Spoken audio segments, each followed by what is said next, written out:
Good morning my dear student. इमिक्स India के bright future computer institute पर आपका हार्दिक अभिनंदन है। चलिए आज मैं आपको बताऊंगा कि इंटरनेट कनेक्ट करने के बाद अब हम किन किन सॉफ्टवेयर पर ब्राउजिंग एंड सर्फिंग करते हैं। तो चलिए सबसे पहले हम स्टार्ट बटन पर क्लिक करते हैं। स्टार्ट बटन पर क्लिक करने के बाद ऑल प्रोग्राम पर जाते हैं। तो जब हमारे कंप्यूटर में कोई और सॉफ्टवेयर जैसे गूगल क्रोम, फायरफॉक्स, अगर ऐसे बहुत सारे प्रोग्राम्स नहीं हैं, सॉफ्टवेयर नहीं हैं, तो सबसे पहले हम इंटरनेट एक्सप्लोरर के द्वारा ही इंटरनेट चलाते हैं। तो इसको हम ओपन कर लेते हैं सबसे पहले इंटरनेट एक्सप्लोरर को।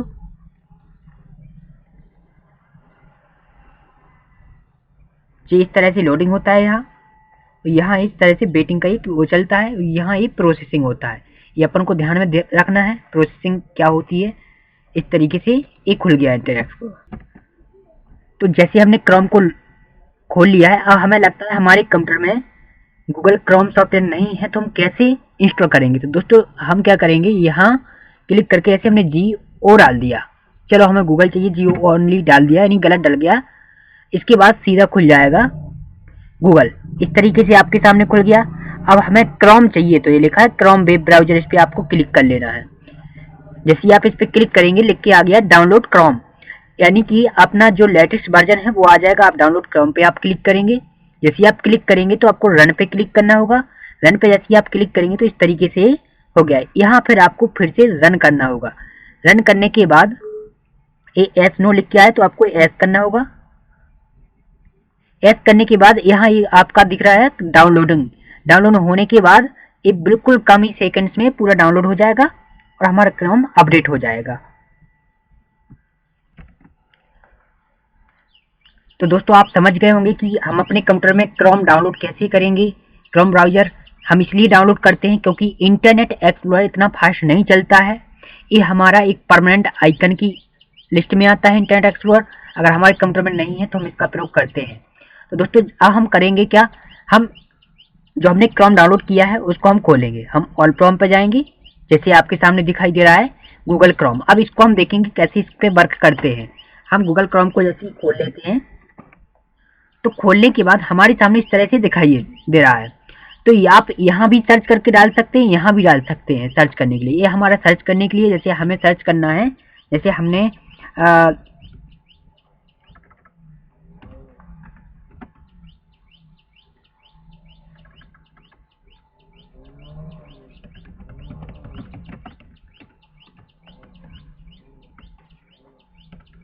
जैसे हमने गरोठा इंस्टीट्यूट डाल दिया तो ये हमारा सर्च होके आ गया। देखो नाम आ गया bright future computer institute training centre, यहाँ भी लिख के आ गया और यहाँ भी ये लिख के आ गया। तो इस तरीके से हम सर्च कर सकते हैं दोस्तों।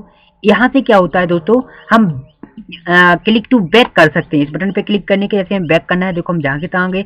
यहाँ से हम क्या करते हैं, फॉरवर्ड कर सकते हैं इस बटन से। इस पर हम फॉरवर्ड कर लिया। कभी कभी क्या होता है कि हम जब वेबसाइट नहीं चलती है तो हम इसको रीलोड कर लेते हैं। इसका प्रयोग F5 के द्वारा भी आप कर सकते हैं, मतलब द्वारा से कभी नहीं खुल रहा है तो इसके द्वारा हम रीलोड कर सकते हैं दोस्तों। अब इसके बाद एक इसमें वेरी इंपॉर्टेंट और होता है, जैसे यहाँ से अगर आपको एक साफ करना है तो यहाँ से आप क्लियर पे क्लिक कर सकते हैं, जो क्लियर हो गया। इस तरीके से अगर आप बोल के लिखना चाहें तो आप वॉइस से भी बोल के आप लिख सकते हैं। जैसे हम यहाँ एलो पे क्लिक करेंगे, गरोठा कंप्यूटर इंस्टीट्यूट, देखो कितना अच्छा तरीके से लिख के आ गया। और इस तरीके से आप यहाँ से जैसे कुछ डालते हैं तो इस पे भी सर्च करके आप कर सकते हैं। तो आपको अच्छी तरह समझ में आ गया होगा कि हम किस तरीके से करते हैं। इसके बाद दोस्तों जैसे हमें ये बटन दिख रहा है, इसका प्रयोग होता है कि इस टैब को हम काट सकते हैं। लेकिन सबसे पहले हम प्लस का प्रयोग होता है न्यू टैब। न्यू टैब पर जैसे ही हम क्लिक करते हैं, जैसे हमने न्यू टैब पे क्लिक किया, यहाँ हमारा न्यू टैब खुल गया। जैसे हमने इसमें डाल दिया, जैसे एक हमने वेबसाइट डाल दिया तो हमारे सामने एक इस तरीके से आ गया, सर्च होके आ गया। तो आप देख रहे होंगे दोस्तों कि इसमें भी इस टैब पे हम क्लिक करेंगे तो इस पे पहुंच जाएंगे, इस पे क्लिक करेंगे तो इस पे पहुंच जाएंगे। और भी अगर आपको खोलना है तो आप और भी खोल सकते हैं।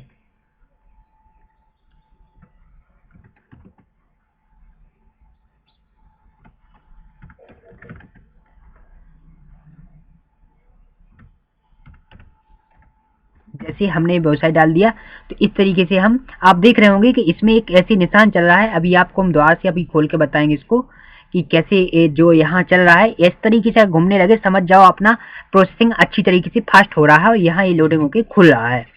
ठीक, अगर ये स्लो चले, जैसे अभी हम यहाँ क्लिक करके दोबारा से इसमें बताएं,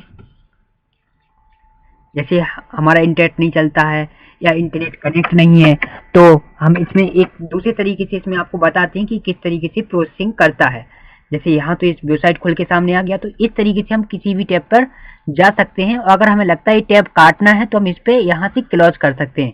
इसको भी काटना है तो इसको हम यहाँ से क्लोज कर सकते हैं। अगर इस टैब को भी काटना है तो इसको भी हम यहाँ से क्लोज कर सकते हैं और नया टैब खोलना है तो इस तरह से हम और टैब खोल सकते हैं। दोस्तों एक ध्यान रखना है, अगर आपने इस टैब को क्लोज कर दिया और अगर इसको भी आप कर देंगे तो ध्यान रखना पूरा गूगल क्रोम भी क्लोज हो जाएगा। तो इससे अच्छा है कि आप इस पर क्लिक करके फिर इस टैब को काट सकते हैं। अब आपको एक और हम बताएंगे कि जब लोडिंग यानी कि अब कंप्यूटर में इंटरनेट चलता नहीं है तो कैसे हम उसका पता लगा सकते हैं और हमारी साइट कैसे क्यों नहीं चल रही इसका हम पता कैसे लगा सकते हैं। तो दोस्तों हम क्या करेंगे, दोबारा से एक वेबसाइट खोलेंगे। यहाँ पर जैसे हमने ईमेक्स इंडिया की वेबसाइट खोली है, आपको दोस्तों यहाँ देखना है, यहाँ इस सर्कल एक गोल आकार का एक निशान चलता है, उसको आपको चेक करना है। देखो अभी चल रहा है तो ये बता रहा है कि अभी अपनी स्लो साइट चल रही है या इंटरनेट डिस्कनेक्ट है, इस तरीके से यानी कि स्लो चल रहा है। और जब इंटरनेट खुल जाता है तो आपके सामने अलग तरीके से खुल जाएगा ये। तो दोस्तों आप देख रहे होंगे कि आपके सामने इस तरीके से चल रहा है, तो ये प्रोसेसिंग होती है। तो आप समझ गए होंगे अच्छी तरीके से कैसे हमें क्या करना है, कैसे क्या नहीं करना है। देखो आपके सामने इस तरीके से आ चुका है। अब दोस्तों जैसे अभी भी चल रहा है यहाँ, तो यानी कि हमारा डाटा कनेक्ट तो है लेकिन पकड़ नहीं रहा है या वेबसाइट नहीं चल रही है, इस तरीके से ये आ जाता है। अगर आप दोबारा से इसको करना चाहें तो रीलोड भी आप कर सकते हैं, दोबारा से भी चला सकते हैं इस तरीके से, या आप F5 भी दबा सकते हैं अपने कीबोर्ड से, F5 से भी आप रीलोड कर सकते हैं इस तरीके से। और अगर जब वेबसाइट खुलने लगती है तो आपके सामने तुरंत ही इसका एग्जाम्पल आ जाता है। देखा अभी आप देखेंगे इसको अलग तरीके से हो जाएगा। देखो अभी आपका इस तरीके से खुलेगा यानी खुल चुका है। तो आप टैब के बारे में अच्छी तरह समझ गए होंगे, गूगल क्रोम क्या होता है, जो भी हम सर्च करते हैं तो क्या होता है क्या नहीं होता है इसके बारे में आप समझ गए होंगे। चलिए अब मैं कुछ आपको थोड़ा सा और बताऊंगा कि मोजिला फायरफॉक्स पर कैसे वर्क करते हैं। हमने भी उसको डाउनलोड कर रखा है। मोजिला फायरफॉक्स को खोलेंगे, जैसे हमने इसको खोला है, इससे भी बहुत सारे लोग वर्क करते हैं। तो यहाँ सेम है, यहाँ न्यू टैब है, यहाँ से हम और न्यू टैब जोड़ सकते हैं, यहाँ से सर्च कर सकते हैं, यहाँ भी सर्च कर सकते हैं, यहाँ कुछ एक्टिविटी दिखाई दे रहा है तो यहाँ से भी कर सकते हैं। जे बैक है, फॉरवर्ड है, ये रीलोड है, ये होम है, तो आप यहाँ भी कुछ भी सर्च करके डाल सकते हैं।